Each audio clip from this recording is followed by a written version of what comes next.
Lu sampai lu tayangin, habis lu semua sama gua. Lu sampai lu tayangin, habis lu semua sama gua. Jadi dari LM, ya LM itu dipenuhi semua biayanya dari NM, ya sebagai orang tuanya, ya itu jadi tanggung jawab dari NM itu betul-betul penuh. Ya, jadi semua biaya kemudian apa saja yang diperlukan oleh NM itu LM itu dipenuhi oleh NM sebagai orang tuanya, ya. Artinya LM aman ya Bu, di rumah aman karena orang tuanya sepenuhnya membiayai Bu. Iya betul. NM itu orang tuanya yang betul peduli dengan anaknya. LM betul itu, ya.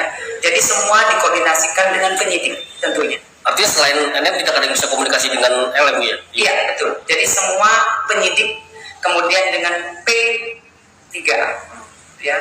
Meskipun Fadil kemarin sempat, kita sebut aja, dia sempat ingin mencari tahu keberadaannya, tetap ingin berkomunikasi. Iya itu silahkan saja, ya itu silahkan saja, sah-sah saja, ya itu yang mungkin usaha-usaha yang dilakukan silahkan saja. 5 bulan enggak dilihat, emang lu lihat kalau gua kesana diem-diem? Emang tuh anak aja kebanyakan bohongnya. Terus kalian lihat kan, dia kabur dari rumah aman, badannya montok banget. Itu makan apa? Makan angin. Makan angin dia, badannya montok banget, bajunya bagus-bagus. Tuh dari siapa? Dari siapa? Nang meteng-teng gitu. Emang kalian pikir si Loli teriak-teriak di rumah aman, sekamar sama Open BO, sekamar sama yang kena HIV? Bohong, orang dia sekamar sendiri. Dia loh sekamar sendiri di rumah aman. Gua ini masih jadi ibunya, gua ini masih jadi walinya, gua tahu semuanya. Gimana sih? Awal-awal aku lihat si Loli ini ya, aku tuh kasihan sama dia. Karena aku merasa dia seperti anak yang terbuang, anak yang gak ada dipedulikan oleh ibunya. Terus kemudian luntang-lantung ke sana sini. Tapi setelah kesini nih, aku jadi gak simpati lihat si Loli. Dia tuh anaknya bandel banget loh, kalau aku bilang ya, dengan kejadian-kejadian yang dia lakukan di sosial media dengan menghina mamanya. Kalau aku bilang itu anak udah bandel banget, udah nggak terkontrol lagi. Jadi mungkin ini pengaruh dari salah satu pasangannya ya, yang ngebuat dia jadi seperti itu. Makanya ya buat kalian anak-anak muda ya, kalau kalian sudah tahu pasangan kalian itu tidak memberikan dampak positif kepada kalian, sebaiknya kalian tinggalkan. Kalau kalian bertahan dengan orang yang memberikan dampak negatif pada kalian, hidup kalian pasti bakalan suram. Kamu masih panjang loh perjalanannya Loli, masih panjang banget. Kalau kamu melanjutkan hidup kamu seperti ini, gak ada yang nolong kamu. Karena tempat kamu bersandar satu-satunya itu nanti, itu cuma ibu kamu loh. Sekarang mungkin kamu masih oke lah, ekonomi kamu juga masih oke lah, kamu bisa lah karena banyak endorse ya, masih bisa lah kamu ngejalani hidup kamu. Tapi ke depan kamu pasti akan merasakan kamu butuh mama kamu, karena nggak akan ada yang nolong kamu kecuali mama kamu. Kelihatan kok dari mama kamu bercerita kan, kamu punya utang 400 juta ya, mama kamu yang bayar. Mama kamu tahu kamu hamil, itu hatinya sakit banget. Artinya dia masih sayang sama kamu. Tapi kamu yang sudah mencoba menutup diri kamu ke mama kamu. Jadi berhentilah Loli dari sekarang, dari sikap kamu sekarang, sebelum kamu menyesal. Karena laki-laki itu gak baik buat kamu. Kembali lagi di IO Channel.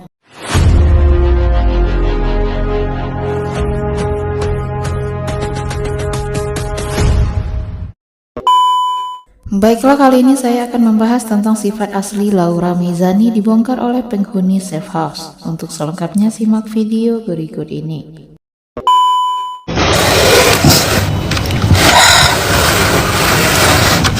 Percaya aja kalian, di rumah aman aku digabungin sama yang Open BO yang kena AIDS. Nggak ada, dia di kamar sendiri. Kerjaannya kagak ada kegiatan pula di sana. Kerjaannya cuman entahlah ngapain sampai dia punya handphone diem-diem. Entah juga siapa yang masukin tuh handphone juga, bertanya-tanya gue juga.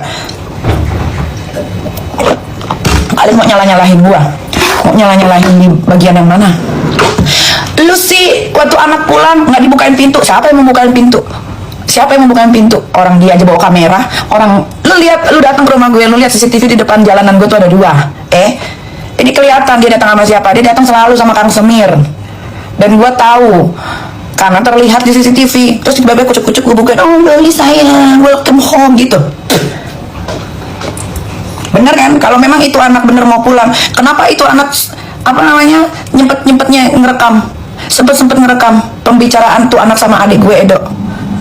Logikanya, kalau emang itu anak pure mau pulang, ya, kalau anak itu pure mau pulang, kok ada lo rekaman dia lagi ngomong sama adik gue depan pintu? Ayo, pikir dulu deh, yang diposting sama si Fitri anak durhaka pengusaha halu itu.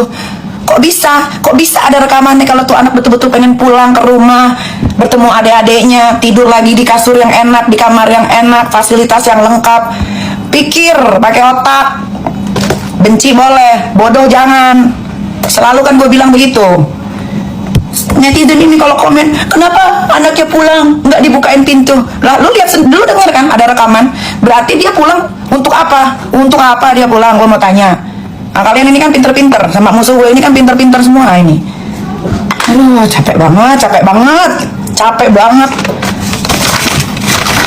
Kok bisa tuh lo ada rekaman? Kok bisa dia balik pas lagi nggak ada gua? Itu dia balik kan lagi pas nggak ada gua. Tapi handphone gua itu tertaut sama CCTV di rumah. Adik gua telepon, Kak, ini ada Loli. Coba bentar, kakak cek dulu CCTV. Oh ya bener, di ujung ada Kang Semir. Di ujungnya lagi ada kakaknya, siapa itu? Kang Semir tuh yang mukanya butak banget itu tuh. Terus ngapain bukain pintu? Pertama, yang punya rumah juga nggak ada. Yang punya rumah nih Nikita Mirzani ini nggak ada. Nggak ada. Tiba-tiba kok ada suara rekaman. Suara rekaman kok bisa ada? Berarti apa? Tapi kamu kalah, nggak ada, gue kalah. Kalah dalam segi mana gue? Nggak ada.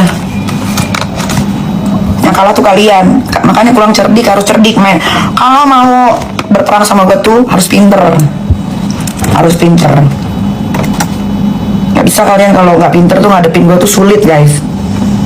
Serius. Kalian tuh kalau mau menghadapi Nikita Mirzani itu harus pinter, harus cerdik.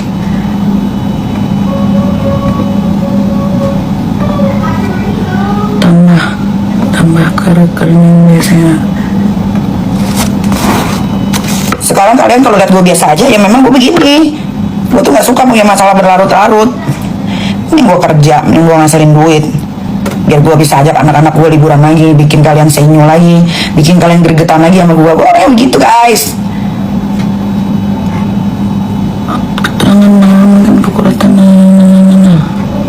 Salah. 1-0. Salah. 1-51.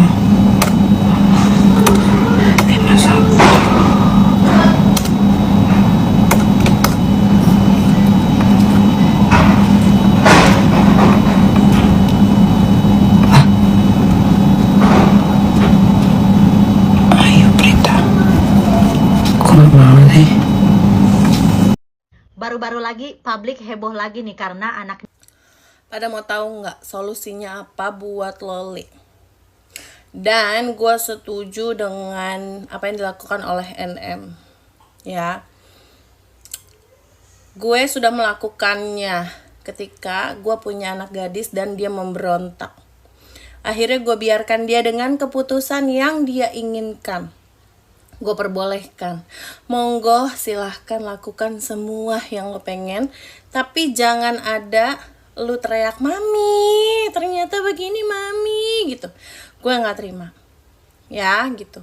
Dan setelah dia melakukan apapun yang dia pengen, lepas dari pandangan gue, lepas dari rumah gue, lepas dari gue dan bapaknya, akhirnya dia merasakan kehidupan nyata di dunia ini.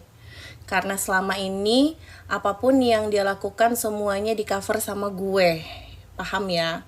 setelah dia tinggal di rumah yang gak ada emaknya, ya, dia tinggal sama orang yang menurut dia mempunyai capability jauh di atas gue dan ternyata tidak, dia baru sadar semua itu. And finally dia bilang semuanya, dan gue bilang itu nggak boleh lu menyesali, biar gimana pun mereka juga menjaga lu. Ya kalau nggak ada mereka lu juga udah di jalanan. Gue jelasin seperti itu. Gue juga tidak membela anak gue 100%. Akhirnya dia sadar. Setelah sadar, baru dia minta maaf sama orang tua. Gue rasa apa yang dilakukan NM itu udah benar, karena I did it now.